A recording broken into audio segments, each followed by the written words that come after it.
한 가지 예를 더 들을까요? 6.25 때 미군이 참전했는데요. 그야마 그 미군 참전에서 전사자가 얼마 정도 될까요? 미국하고 이라크 전쟁 7년 정도 한 4,000명 조금 더 전사했는데 6.25 전쟁 때 미군이 사망한 게 얼마나 될까요? 제가 아침에 통계를 봤는데 36,940명이에요. 60명 모자란 37,000명이에요. 실종자가 한 3,700명 돼요. 그러니까 4만 명입니다. 그럼 그 사람이 3년을 다 채우지 않았거든요. 참전한 지. 3년에서 1,000일을 따져보세요. 1,000일. 4만 명이 실종 내지 사망이군요. 1,000일 매일 40명이에요. 실제 전장이죠. 포로된 것도 상당히 많죠. 이런 실제 전쟁에 미국 장성아들이 얼마나 참전했을까요? 무려 139명의 장성아들이 참전합니다. 선진국가와 인류국가와 후진국가의 차이점은 그거라고 봐요. 대개 후진국가 같은 경우는 그럴 때 장성아들이 전시에 참가를 안 할 거야, 아마. 그죠? 근데 139명의 장성아들이 6.25전에 참전을 합니다. 그 중에서 35명 정도가 전사 내지 중상이었습니다. 그 유명한 벤프리트 장군이 있어요. 벤프리트 대장입니다.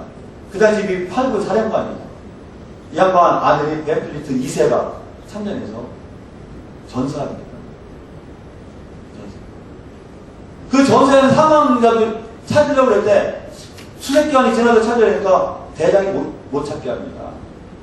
다른 많은 병사들도 함께 똑같이 있는데 왜 내 아저씨를 특별하게 또 그 수색기간을 넘겨서 수색하느냐. 그뿐만 아니라 1952년도에 아이젠하워 대통령이 당선됩니다. 여러분 잘 아시고 오성장군 아니에요. 오성장군. 아이젠하워 대통령 당선자도 참전합니다. 참전해요. 그 미국 3대 유엔군 총사령관이죠. 클라크 대장이 있습니다. 그 아들도 참전합니다. 이렇게 139명의 장성아들이 참전하는 거예요. 유엔에. 그 많은 사람 하루에 40명 이상이 죽어나갈 때. 그래서 무슨 말이냐?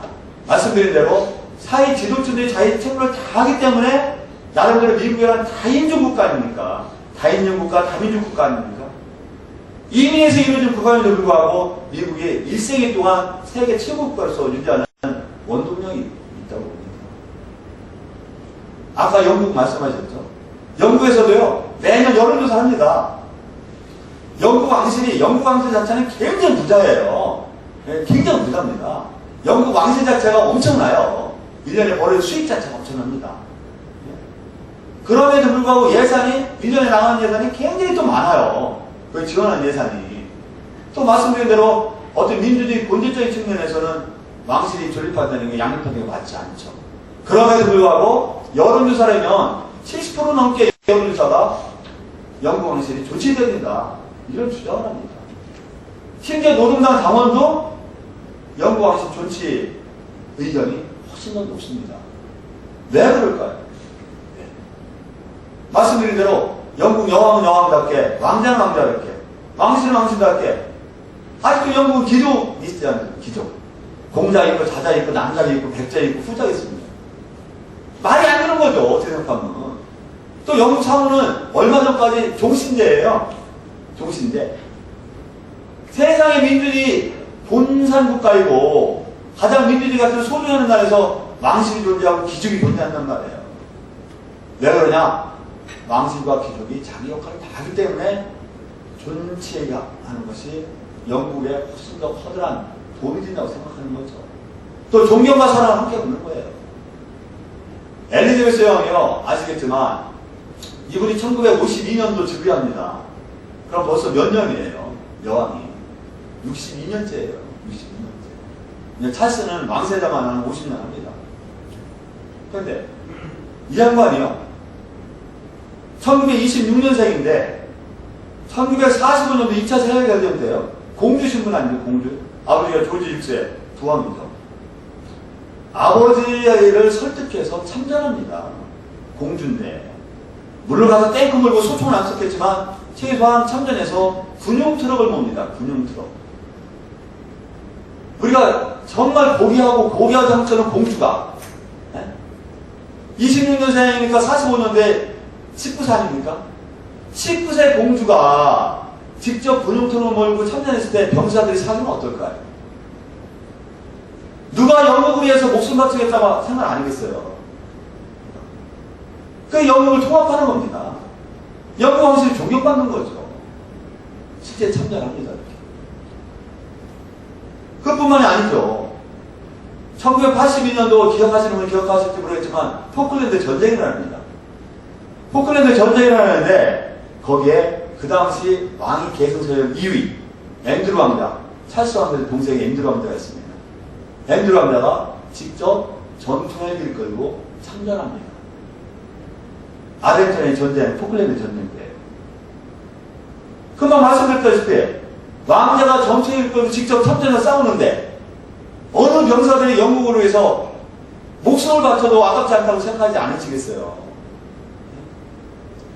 수백 년 되는 왕실이 왕위 계승서 2위. 보통 날 생각하지 못하는 거죠. 왕위 계승서를 2위 그 고귀한 왕자가 직접 전투에 끌고 싸우는 거예요. 그런 전쟁 이길 수 있을까요, 아르헨티나가? 집니다. 그 당시 아르헨티나는 여러분 그 기억나시겠지만 그때 군사 독재정권이 있어요. 더러운 전쟁이라 가지고 1976년부터 1983년까지 군사 독재정권이 지배했는데 그 당시 한 3만 명이 학살당합니다. 학살과 실종. 사망에서 그 시체가 그게 발견되면요. 얼굴이 형체가 없습니다. 기관장 갈기. 여기 지문이 다 없으면 안 해요. 민주주의를 주장한다 해서, 인권을 주장한다 해서, 군부 독재 물러난다 해서, 이런 더러운 전쟁에서 3만 명을 몇 년 사이에 죽인 나라 아르헨티나하고 영국 왕자가 직접 전투에 싸우는 나라가 전쟁이 되겠어요? 그 전쟁이 아니에요. 무기 문제가 아니죠. 전쟁이 당연히 영국이 승리하게 되는 거죠. 이런 전투 있는 거죠. 거기다 아까 말씀드린 윌리엄 왕자 이 사람도 공군 구주수색 헬기 조종사입니다. 실제 출동을 136차례 합니다. 156차례. 구조적으로 했고. 이 사람이 희망한 게 아프가니스탄 전쟁에 참여하는 게 희망이었어요. 그런데 왕세손이라 그걸 말렸어요. 근데 윌리엄 왕자 동생이 해리 왕자거든요. 지금 왕위 계승 저희 3위입니다. 3위. 이 사람은 실질적으로 상원학교 졸업하고 소대장 신문으로 아프가니스탄 전쟁에 참여합니다.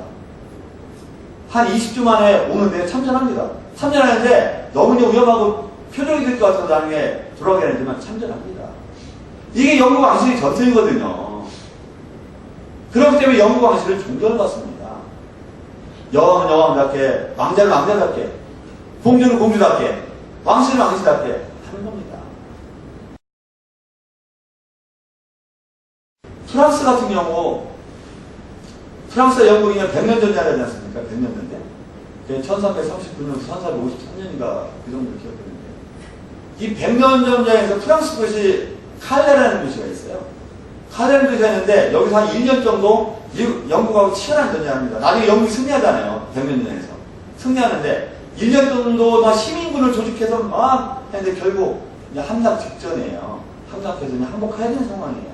이런 항복해야 되는 상황인데 영국 왕이 조건을 제시합니다. 니네 우리한테 반항했고 그래서 니네 6명이 죽어줘야 된다. 6명이 처형이 돼야 된다. 누가 나오든 6명이 처형돼야 우리가 전 시민이 그 몰살을 막 하지 않겠다.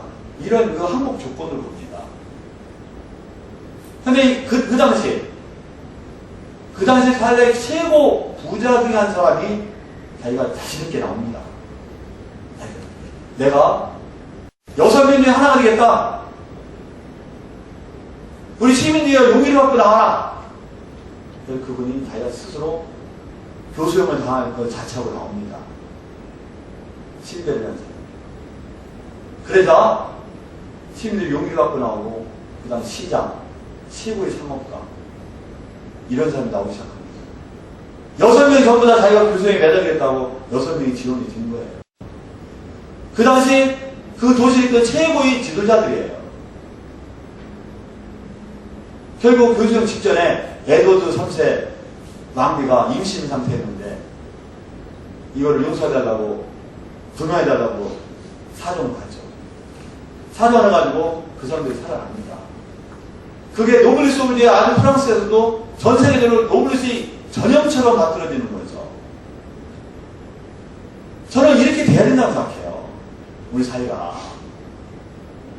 어떤 사회 지도층도 자기가 역할에 맞는 도덕적 책무, 사회적 책무, 이걸 다하는 것이 정상적인 사회고 나름대로 인류국가로 갈 수 있는 길이라고 생각합니다.